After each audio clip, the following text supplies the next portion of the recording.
listeners, if you don't know me, my name is Carissa Perano and I am the FSC's Head of Regulatory Affairs. And one of the responsibilities and committees that I take care of is the FSC's Climate and ESG Committee.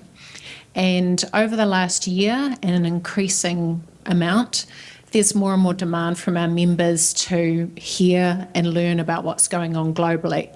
I understand that many of our members have got CRD and climate responsibilities added on to their day-to-day responsibilities.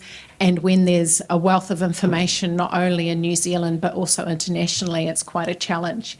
So I'm delighted to welcome you all along to the session, Climate Risk and Opportunity, what New Zealand needs to know in a changing global context.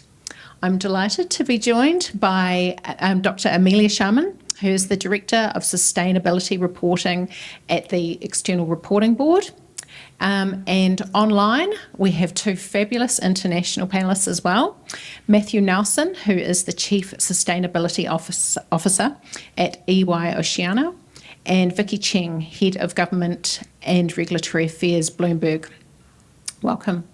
I will hand over to you, Amelia, to tell us a little bit about you and your role, XRB, and in the standard setting world, with trends towards simplification as well as advances in reporting, can you give us a bit of update on what's happening globally from a standard setter's point of view? Thanks, Carissa. Kia ora, everyone. I think lots of you know me. So at XRB, we set standards across the entire economy. So we set financial reporting standards, we set audit and assurance standards, and then we also set climate standards. And we set those standards for the public sector, the private sector, and the not-for-profit sector. In climate, we look after about 170 entities. In the financial reporting in the private sector, we look after about 700,000. So a little disparity there, but our main strategic priorities, we've just released our statement of intent, are on fit-for-purpose standards, supporting adoption and implementation, integrated reporting, and then the public benefit entities. So my job as Director of Sustainability Reporting is to look after two main areas. I look after the mandatory climate reporting standards, and then I also look after our mandate on non-binding guidance on non-financial reporting. And that can actually be a very broad area of topic.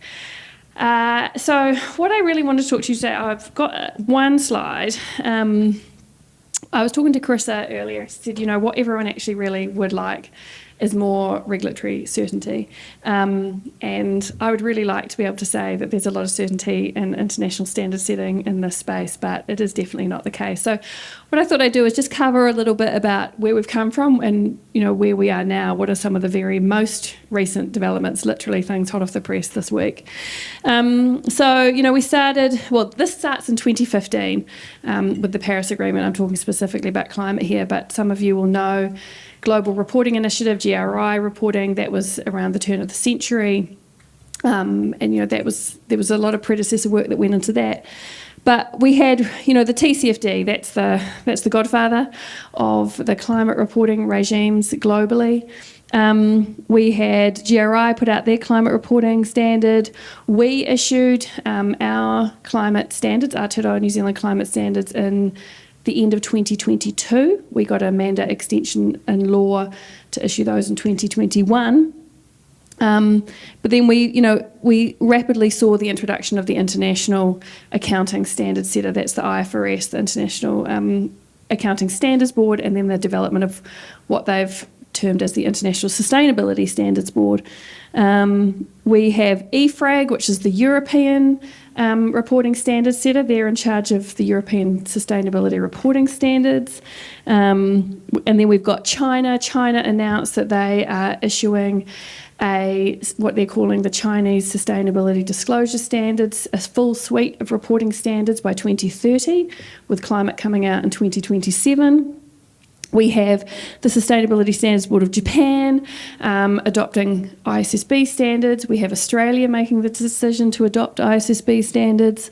We've got Canada up there. Canada is an interesting case. They have said they're really interested. They want to adopt ISSB standards, but they have a pause when they're actually going to be doing their standards, and that is a pause without an end date at this point.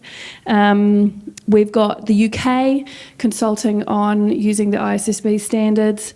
We've got Singapore. Now, Singapore's really interesting. Literally, very recently, they announced a pause on the rollout of their sustainability reporting standards, only now applying the full suite of ISSB reporting to their top 30 listed companies, and everything under that only required to report Scope 1 and 2 greenhouse gas emissions. And then at the bottom there, those are some seals of US states. So we have US SEC, the national US rule, obviously, on pause there.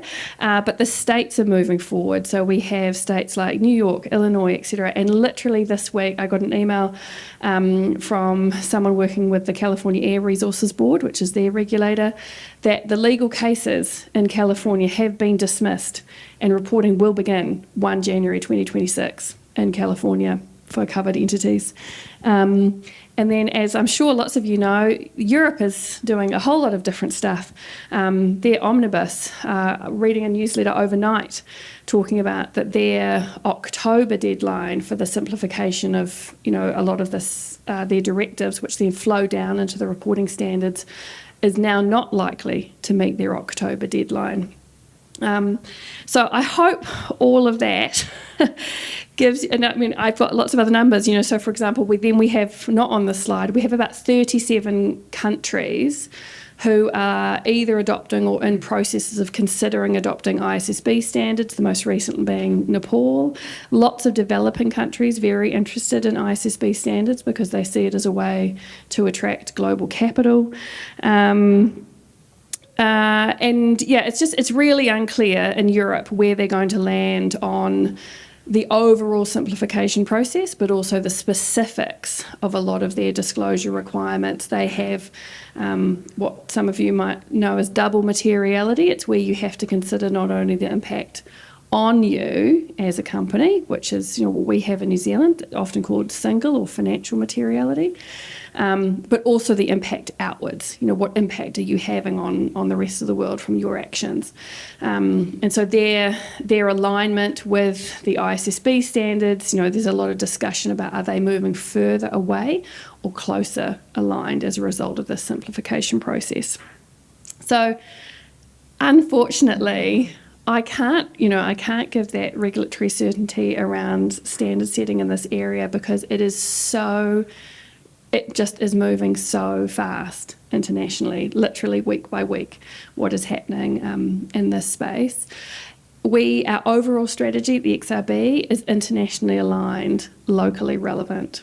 So we pay extraordinarily close attention to what is happening in other jurisdictions to make sure that what we have in New Zealand is relevant for our entities. We do know that most of this reporting is about ensuring access to that international capital, which we need for sustainable economic growth. But it is a shifting and moving feast. So, Amelia, what are some of the wider trends that are driving forward the demand for more external reporting on sustainability? I'll cover just two that I think might be interesting. One is this concept of transition planning. So transition planning, for some of you who know the climate standards in detail, that's the end of the process. It's the so what. You've done all of this work to understand your climate-related risks and opportunities. You understand your current and anticipated financial impacts of those risks and opportunities. And your transition planning is an aspect of your core strategy that says, well, what are we going to do about it? What are the actions that we're going to take to meet any targets that we might decide to set? It's really saying, I know all this new information. How am I going to survive and thrive in a new world that we know is changing because of climate change? Now, transition planning as a concept in and of its own is really taking off. There is an international transition plan network that New Zealand is a part of. And I was recently at an event, and transition planning is being incorporated into the desire is to incorporate it into so many decisions, into procurement decisions. Governments in, Brazil, for example, looking at corporate transition plans as a way to make public policy decisions. So definitely using this information that's in the corporate transition planning, which is the aspect of the core strategy, to then say, well, how are we, the government, going to respond?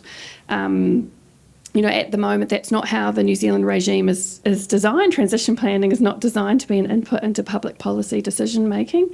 But I really do want to communicate that transition planning is getting a really big head of steam out there internationally. We're seeing it also in the development banks.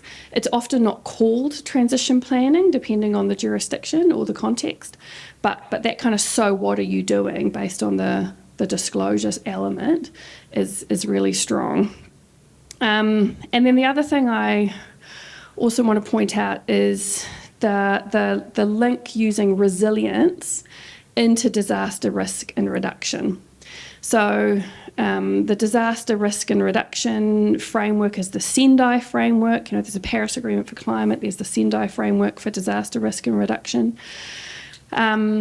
And in the Pacific, in places where they're seeing climate impacts really leading to current disasters, that's very clearly integrated. And so there's a really big demand there for better understanding through sustainability reporting, through other mechanisms, to integrate all the work that people are doing on climate risk with an understanding, well, how is this actually going to impact me in a really current and present disaster resilience and disaster risk and reduction sense. So I think globally I would really expect to see a bigger connection there. And then just off the top of my head, I think there's a couple of, there's a lot of work on being done under the UN SDGs, the Sustainable Development Goals. There's decision-making standards, impact decision-making standards that businesses can use to help them make better decisions that are in development. There's just so many drivers, and I think the main message I would have is, whilst there is this very clear stop-start simplification, looking at are these regimes working well, the general trend is 100% towards the fact that this information is becoming more expected, and it is becoming more expected by, in that kind of corporate decision-making, international capital flow space. Definitely. I'm going to now turn to our guest online, Vicky. Thank you so much for joining us and sparing some time when I know that you are incredibly busy at the moment participating in Hong Kong Green Week. So here in New Zealand, headlines are dominated by commentary coming out of the US and Europe. Where is Asia in terms of green sustainable conversations? Thank you, Carissa, and thank you, FSC, for having me today. Before I get to your question, maybe I'll give a reintroduction of Bloomberg in case anyone wonders. I'm not from the news side nor the media side, but on the business and financial information side. From Bloomberg's perspective, we see the importance of having trusted data, news, transparency, and efficiency. And as such, we also believe that in the world of sustainable finance, better data leads to better decisions. And from our area of work, we work closely with local regulators and policymakers, and of course financial institutions who look at the way of how technology and data can help us navigate our way in sustainable finance. Now, Carissa, thank you for your question, and hearing Amelia's observations. They're primarily out of the US and Europe, so allow me to bring us into what we're seeing in Asia. I'm based in Hong Kong, but also look after the region. It's easy for us to see that, to look at simple headlines, but at the same time, in contrast to US and Europe, Asia continues to display momentum in sustainable finance. The broader narrative of deregulation and the deluge of headlines around world bears that out. But in APAC, our regulatory and policy initiatives are taking a more pragmatic approach, I would describe it. And even if it is somewhat under the radar, it's hard to generalize, but I would say the approach tends to be focused on disclosure and echoing to what Amelia mentioned, to transition and transition planning and transition finance, rather than seeing hard rules coming out. In Asia, we don't see, I wouldn't call there's anything to scale back, because the conversation is already centered around principle-based guidance, and we don't have rigid rules. Circumstances being what they are, this approach has meant APAC regulators are able to adapt to the global context that it currently is. The current conversations in APAC, I would say, it's taking, as I was mentioning, a more pragmatic approach, where in Asia we enjoy what we would call a second mover advantage, creating rules tailored to local market and economic dynamics. There's also a strong focus on scaling transition finance and improving transparency through standards. And yes, there is a very strong push on ISSB disclosure. From mandatory ISSB aligned disclosure taking effect in Australia, we also see that in Hong Kong and Singapore, for example. And this regulatory-backed movement continues. Just a few months ago, Taiwan is proposing ISSB disclosures. And of course, just a few weeks ago, we see that Australia is on sustainable investment product labeling. The list goes on. And one last bit that I forgot to mention is on taxonomy development. Across the world, we see 40 plus public sector-led green taxonomy being published. And just this week, as Carissa was alluding to at Hong Kong Green Week this week, Hong Kong also announced its taxonomy 2.0. Essentially, it means taking the taxonomy to a second version, expanding it to more sectors, and also coming back to the theme we just alluded to, incorporating to transition finance and transition planning. I'll stop at that. I'm hearing some echo feeds. I'm not sure if it's from me. I'm not sure. I'll ask Tech to have a look at that. Thank you. Just before I forget, you are welcome to send in any questions through the app. Hopefully you've got that still on your phones from previous sessions. And this room is crystal if you want to pop through any questions to either Amelia or our panellists.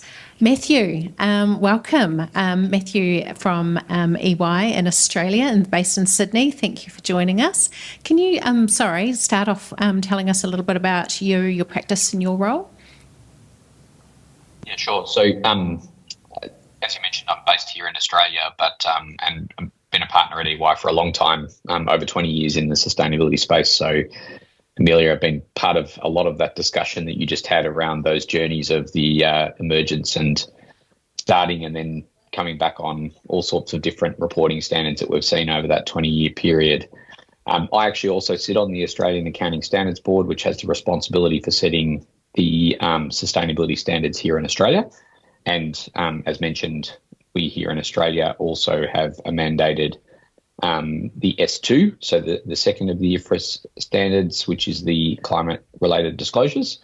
And we're gearing up for the first set of reporters that will be putting that out in probably around March, which will be for the 31 December year ends. They'll be the first to release their mandated climate-related financial disclosures.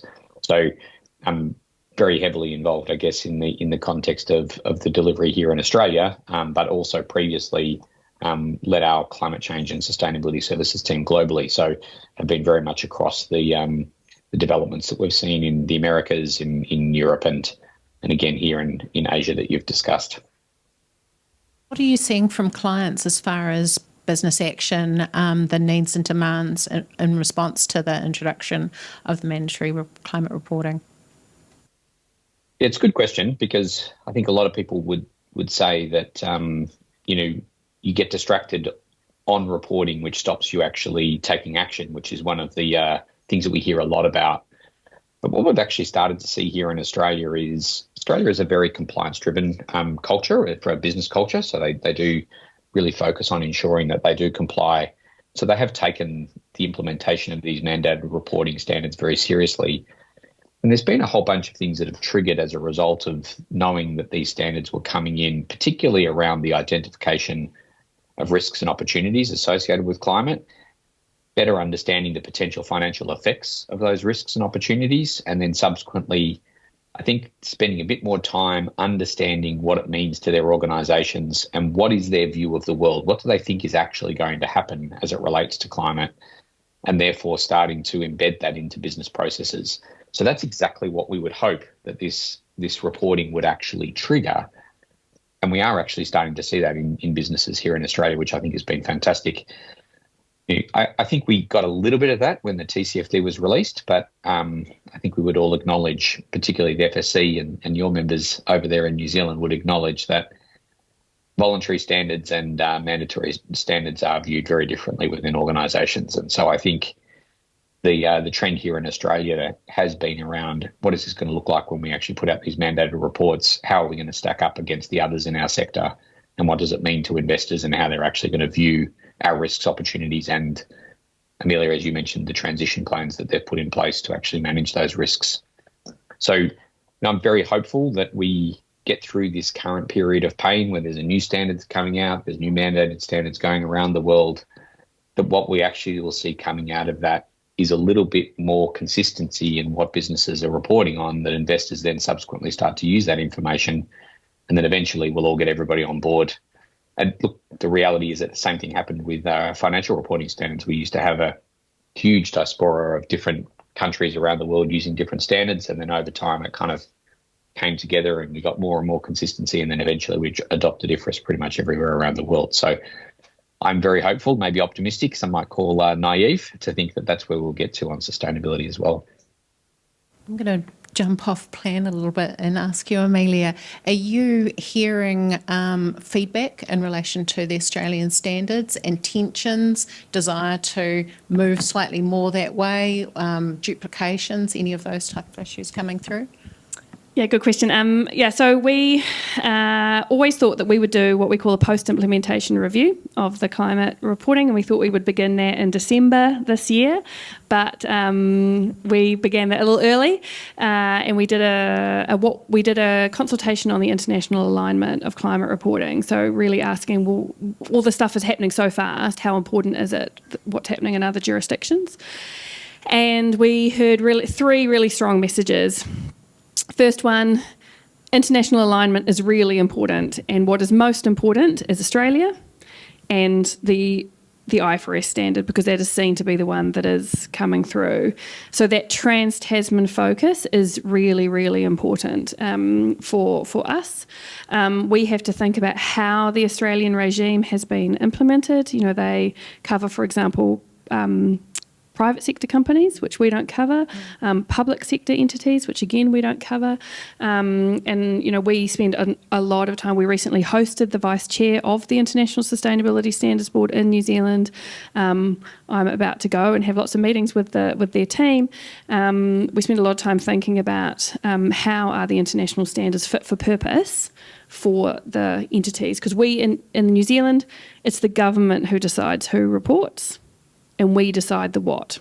So there's a very clear distinction between the who and the what. Our job is to, given the government's decided who, what is the most appropriate reporting for them to do. The second message we heard was a phased change is really important. Please don't suddenly adopt new standards overnight. Signal really clearly what's going to happen. So that phased integration or implementation of a different reporting framework.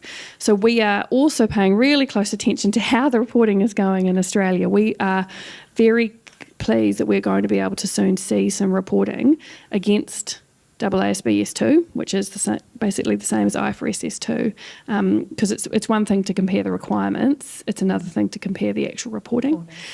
And then the third thing we heard was strong support for some form of recognition mutual or individual recognition. That is the job of the regulator, to determine whether they accept reporting from one jurisdiction in another. And actually today, it is the 11th, I can say that. Today, the Financial Markets Authority has published a consultation on class exemptions relating to international standards and allowing reporting from different jurisdictions. Entities domiciled in other jurisdictions. So those things are really important. So Australia is hugely important. We have a really good relationship with the AASB.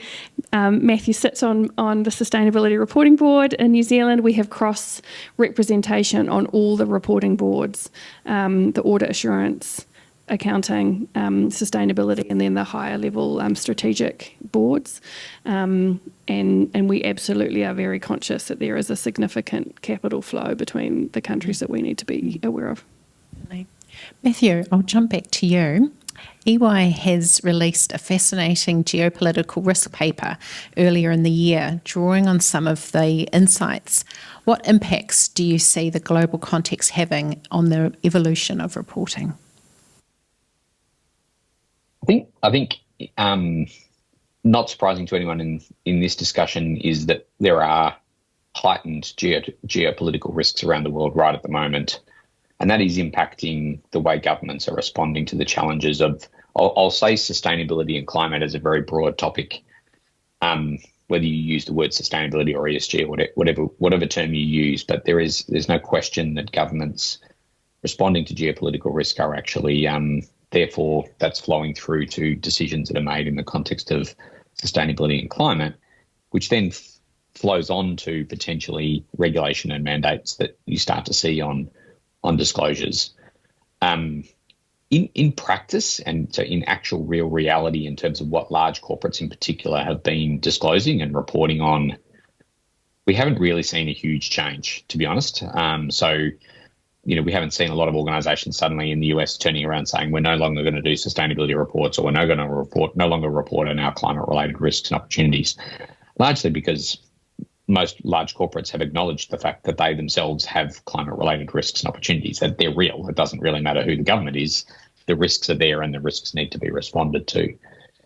There's no question, though, that what has happened is we have seen this kind of split in the context of what's happening in various jurisdictions. So, in Europe, we saw the strong push for the CSRD, which is effectively their reporting regime.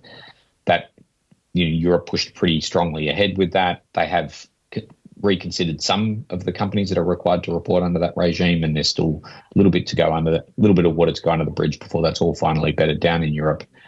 But they haven't pulled back from that. The US definitely, I couldn't see anytime soon the SEC releasing any sort of mandated reporting requirements at the moment. But that's not the case in Canada and South America. So US is a little bit of an island in the Americas to some extent. As was mentioned, the one area that I think has been fascinating has been Asia. Asia has quietly got on with putting out reporting. We've seen it in Japan, China, Hong Kong, Singapore, Malaysia, all of these places looking to establish a more consistent front in relation to reporting. I think that has been because from a geopolitical perspective, there has been strong acceptance that Asia has a huge opportunity when it comes to responding to the issues of climate as well as risk. And the focus has been very much on how do we actually use this as a basis for transforming our economies. I often make this comment that the transition for climate particularly is going to cost money. There is no question about that. But the end point is a far more economically efficient outcome. So if you start to look at a fully transformed economy in relation to climate that is fully renewable, that is net zero, that all of these things, it actually is a far more efficient economy, and it should be a far more efficient economy. And I think Asia has embraced that a lot more. And so as a result, you see that kind of geopolitical focus saying we're in growth phase of where we are at in our economies. How can we invest? How can we leapfrog those around the world? And then subsequently, if we're going to do that, we need to be on the forefront and walk the talk when it comes to disclosure. So I think you can see this kind of connection between what's happening from a geopolitical perspective ultimately flowing through to disclosure and the way that organisations are adopting, I guess, the actions that then subsequently they are held account to when they have to disclose. Thank you, Mathew. I think we'll turn now to the users of these reports. We're focused in on business action, but what about the users of these reports? Are users prepared? Do they have enough understanding? Is there enough education out there in order for them to be able to, across the spectrum of knowledge, to be able to use these reports? And are they driving meaningful change? I know in New Zealand, we've had guidance that's come out to assist users. So I'm interested to hear from you, Vicky, what's happening in Asia and Hong Kong, and also Mathew, you in Australia.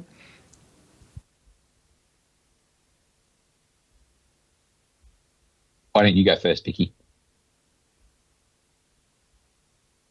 Of course. From the user's perspective, what we're witnessing, what our clients are doing, it's really shifting the perception of why the conversation away from why we even need to address sustainability. I quite like how Mathew puts it.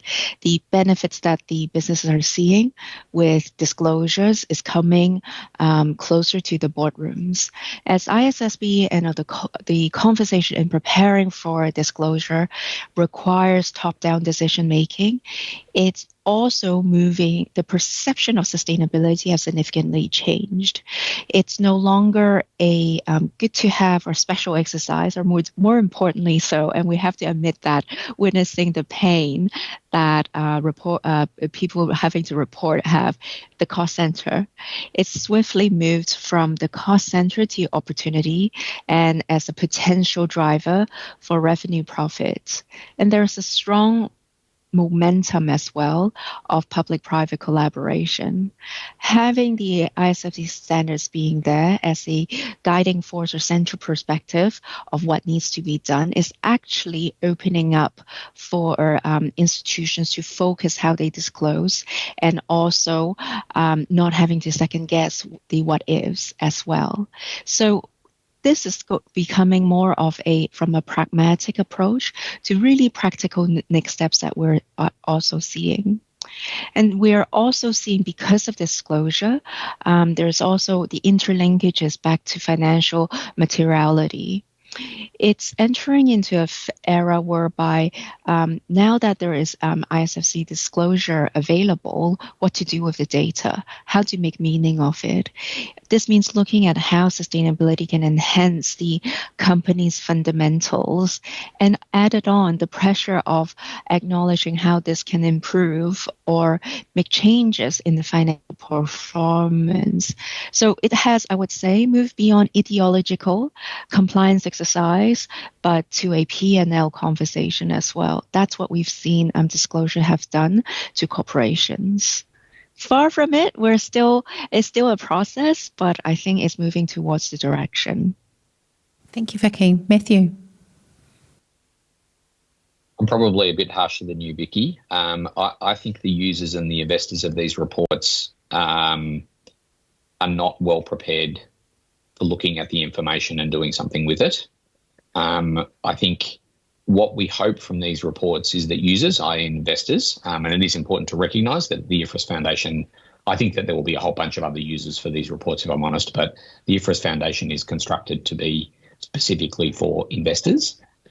And I think, I don't think the users are well prepared to take the information and use it as part of their decision-making processes. I think it's an interesting question. So, for example, in Australia, as Amelia mentioned, businesses are captured in Australia. Anyone that's actually captured by the Corporations Act is captured by the mandated reporting requirements in Australia, whether they're listed or whether they're not listed. And so some people would turn around and go, well, why have you included non-listeds in this discussion, or in this requirement for reporting? Because, it's up to their investors as to whether they act on this information. Interestingly, I do think there is this element of aggregation of understanding that I think there is general users like government being part of that, and others as well, on generally what is the collective risk associated with climate as it relates to the systemic issues associated with the economy. And I think this is where users are starting to actually say, well, this will actually give us a bit of a picture about how exposed are we as an economy in Australia to climate-related issues through this collective reporting that we'll start to see of the very largest organisations. And if you're going to do that, you have to have both private and non-private, or listed and non-listed companies to actually assess that. Then I think we're going to get into the specifics, which is then to say, okay, investors will need to start to look at individual equities and say, how exposed are those particular equities to these risks, and how much do we see in the context of the transition about whether the businesses are prepared for that. I think that's where we're going to really see huge opportunity in the investment space. And it's one of those classic scenarios, right, where if a whole bunch of people aren't using good information for making decisions, then it may mean that there's great opportunity for some of the investors that do use that information and use it to make decisions to actually get a niche and actually get ahead of the market. So it can actually create opportunity for investors if they start to understand this in a lot more detail and make decisions around it. That'll be the interesting one. What companies put out in relation to opportunities and what their upside looks like, that's really also coming through from this exercise. So lots of people have entered into it going, I have a compliance requirement. I have to go out and look at these risks and opportunities. But actually through that process, I've actually identified that I've actually got way more opportunity for disruption in my market than I do in terms of constraints to growth because of the risks.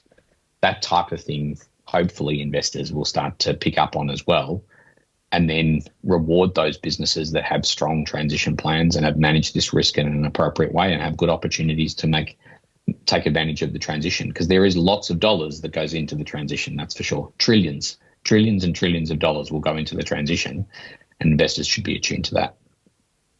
Hey, thank you, Mathew. Amelia, I know end users was at the forefront of your mind when you were building the standards.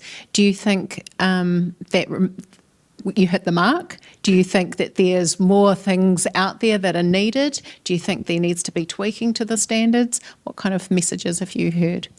We tried really hard to write a standard that would cover the breadth of entities that were captured in the regime, and we tried to do it quickly so that everyone would have a year before assurance. That's why we issued into 2022.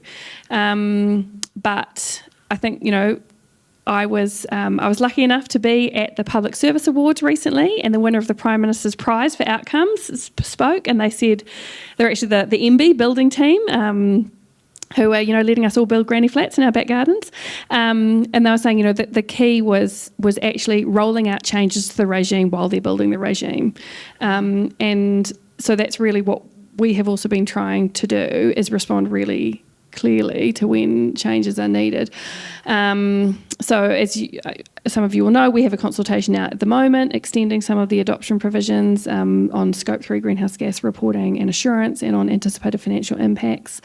We also, as part of that wider post-implementation review, we also said we would be looking at differential reporting, which is, do we need to do different reporting for different types of entities? And, we are waiting for the government's decision-making on who is in the regime before we move forward with any of that.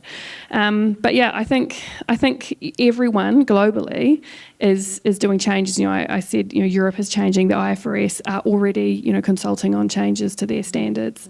This is definitely an evolving feast. But what is the most important for us as standard setters is to understand, how are people using it? How useful is it? Are users finding it useful? Are the entities finding it useful? What guidance, what support do you need? Because we are not the ones out there doing the mahi. So we do need that insight. But hopefully there's maybe some questions from the audience. They're not locked in stone. They're almost a living document. I'm happy to jump up and run around with a microphone if anyone has any questions, given we're such a small group. So do put up your hand, or if you've got anything, or prefer to put things through in the chat. I've got a question, which I'm going to put to Mathew or Vicky. If you were giving advice to a New Zealand entity, perhaps someone who is in a sustainability role, and they're wanting to keep across what's going on globally, what type of suggestions and advice tips would you give? You want to go first, Vicky? First mover. I'm not the actual person preparing the reporting, but one thing I find very important, which is also the driving force of ISSB, is the whole idea of having a single set of standards that is being used globally, which is also why it's important and why more than 30 markets across the world have been using ISSB. Rather, I would like to remind the concept of the whole purpose of ISSB and disclosure is also to ensure there is global interoperability. As we prepare for our reportings, as we, of course, need to adhere to our domestic market needs, the other question is, ask ourselves that question, what does this also mean for international investors? While doing the preparers is a pain and can be a costly exercise, it should also be a worthy of an investment and exercise as well, because at the end of the day, as we see geopolitical continuing, our cross-border element and investment continues, which also makes it even more important to put in the both interoperable coherence between domestic and global.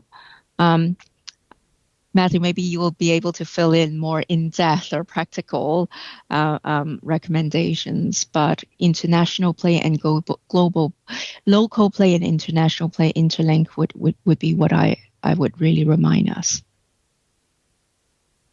Yeah, the one thing I would say is, as a starting point, I often say this to my clients, that they should start with capturing the information and undertaking the exercises that is relevant for their business.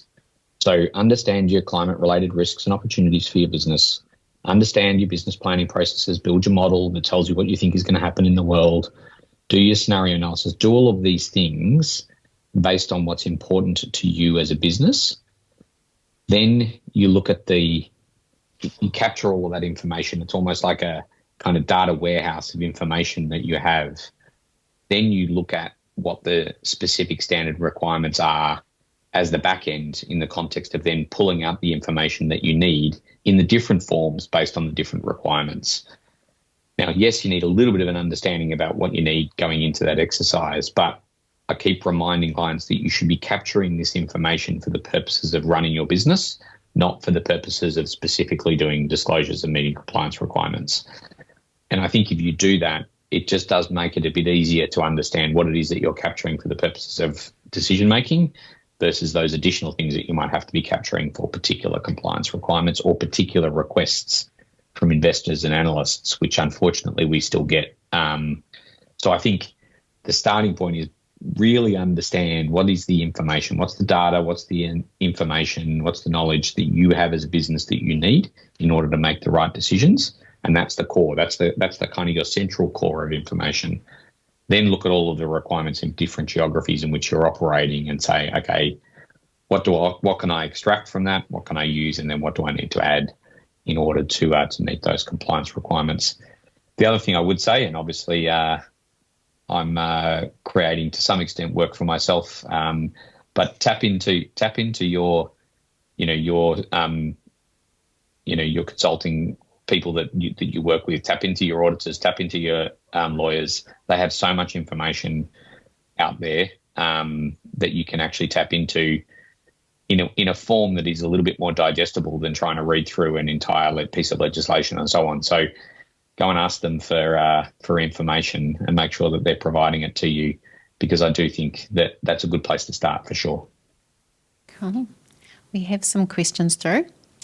Should we start with this one, do you think? Sure.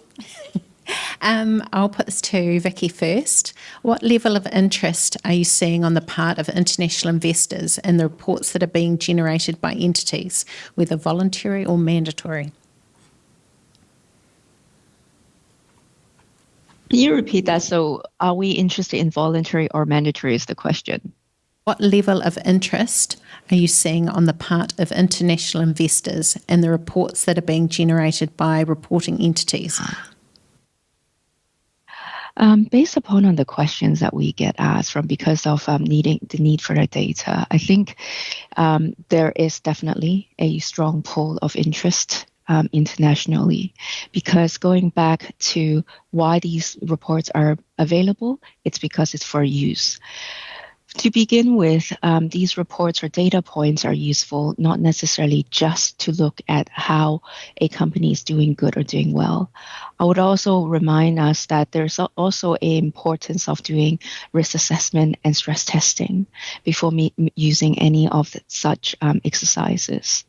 From Bloomberg's perspective, ever since the introduction of the ISSB reporting, our global data team has been very busy in terms of capturing the data, ensuring that it's at the fingertips of through the terminal for our users. Based upon the request of information across the different jurisdictions, I would say by usage, we can see there is a new demand. They may not necessarily be asking for the exact report by report, but it's the data that's being generated and captured from these reporting exercises that has made it useful for investors. Now, I should also say that ISSB disclosure is still at its early stages, and it's also about becoming the general practice or the norm of a investment exercise to know what data can be available, what data to be expecting of certain entities, and even down the line, because down the line, if the more the ISSB disclosure generated data is available, to have that level of expectation to ask why if certain areas is not yet available. So in a nutshell, a very long-winded way, I would say there is interest and it should become used, although it's a long process of learning exercise of making it become a standard practice even at the investment level end. Thank you, Vicky. Mathew, I've got a question for you. What should exec teams and boards be looking out for when they are reviewing their entity's climate report? Great question. I would say that right at the moment, almost 50% of my job is actually going around educating executives and boards on what exactly that question. What should you be asking your management teams before approving these disclosures, because it isn't something that they're used to, and they feel to some extent a little bit exposed in the context of their knowledge around the nuances associated with what it is that is being released. I think key question that comes through, I think, is just a very simple one, which is how much of this is qualitative gut feel in the context of our business and the nature of the risks and opportunities versus how much have we actually modelled or quantitatively assessed, and getting that balance between which parts has lots of certainty and which parts have lots of variability. So, a classic example is, we often talk about that Scope 1 and Scope 2 should be very accurate and you have good information in order to present your Scope 1 and Scope 2. But Scope 3 is what we call directional. It should give you a direction of the level of risk attached to your Scope 3 emissions. Just even that as a starting point for boards and execs to understand is really important, because they ask different questions around their Scope 1 and Scope 2 emissions and how that's actually been assured and ticked off versus expectations around potential changes year on year to Scope 3, changes in methodologies, changes in levels of accuracy based on new information that comes to light. So that's been what we've seen in the exec and board level, is that kind of nuance on the discussions. I think the other thing that's been coming through from boards is an understanding about what is actually scenario analysis and risk and opportunity assessment in the climate space. So for example, we always hear about this, the 1.5 degree scenario, or keeping warming to no more than 1.5 degrees. Then we hear the high physical risk scenarios of sort of more than 4 degrees of warming and so on. And then people see risks and opportunities associated with both of those two things. And boards actually really struggle for how to kind of respond to that. So they sort of look and say, well, if my risk is extreme under a 4+ degree world, should I be investing capital in doing something about that risk right now? Even though I don't actually think that that's going to happen, how do I actually break that down?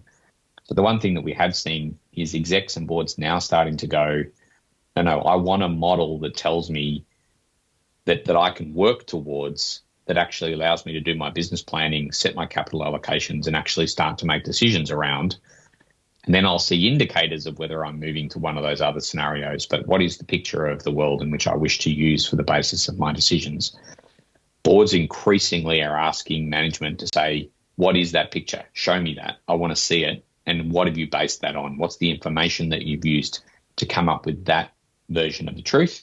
And then maybe let's get someone else also outside of the organisation to validate that. That's been a big change that we've seen in the last sort of 12 to 18 months from boards and executives, and really raising their awareness of the potential differences and changes that occur. My classic one that I often talk about is, no, we can't do that. We don't know what's going to happen in the world, so we're going to continue to do our business planning without necessarily including scenario analysis into it. And I do remind them, if they're doing that, they've already made a view as to what they think the world is going to be, because they're using status quo as the basis for their future planning. And I do say to them, I don't know whether we're going to achieve a 1.5 degree world or whether we're going to end up in a 4+ degree world. The only scenario that I can tell you is not going to happen is status quo. So we will either bring in more legislation and regulation around the world in order to achieve 1.5 and more restrictions on greenhouse gas emissions, or we won't, and therefore we will have much higher physical risks. So that's a great eye-opener for boards, because they sort of stop and think to themselves, actually, you're right, the only scenario we're using currently for our business planning is the only one that can't come true. There's quite a few questions come through for you, Amelia. I might start with, do you think there will be changes to what is expected for reporting some of the more difficult Scope 3 categories to measure, for example, insurance-associated emissions? So the ISSB is consulting on potentially excluding those emissions, facilitated emissions, from insurance. We're watching that really carefully to see what they decide to do. We haven't gone down kind of looking at particular categories. One of the many reasons, some of the reasons include we don't prescribe a measurement standard. You can use whatever measurement standard you like. And again, news literally this week, ISO and Greenhouse Gas Protocol are now working together on developing a single measurement standard, which is really exciting, but it doesn't mean that, we don't still have PCAF and other measurement standards, and Australia has NGAs and all sorts of things happening. So we have also recently put out, we have a Scope 3 greenhouse gas emissions guidance series that helps to explain when you can exclude, when you can, what you can do for some of those more difficult ones. It is really a case-by-case judgment on the basis of a particular entity. But yeah, it's definitely no hard and fast rules, but we're paying attention to that one. I think we've got time for one last question. Given topical, your consultations at the moment, you have a couple on the go. Either of those that you'd like to focus in on and what you would like to see. And I notice there is a specific question in the context regarding the consultation, in the context of your statement regarding the importance of certainty. I can jump down to David if you would like more elaboration, but I think I get the gist. I think you got it. I think, our job as standard setter is to write standards that can be implemented and can be implemented well, considering cost and benefit. We can't sit by and hear that there's a really significant issue around cost and just say, oh, come on, guys, sort it out. So we have to respond. What I would definitely say on this particular consultation that's out now is that those are optional adoption provisions. An entity need not take advantage of optional adoption provisions. And actually, if you do not take advantage of optional adoption provisions, you might be putting yourself into a preferential access to capital position. There was a bit of research that came out of Victoria University at the end of last year that shows that mandatory climate reporting, and they looked at both New Zealand and Australia, reduces capital costs for entities who are regulated. We are coming to the end of our 3-year effectiveness evaluation with the University of Otago, looking at the impact on decision making, both of the entity and on the user. And that is also showing some really positive, results for both entities and users around decision making and the value of it. I acknowledge it's incredibly difficult. I acknowledge it's difficult for, as Matt was saying, the advisors who are investing and trying to support people to do this work.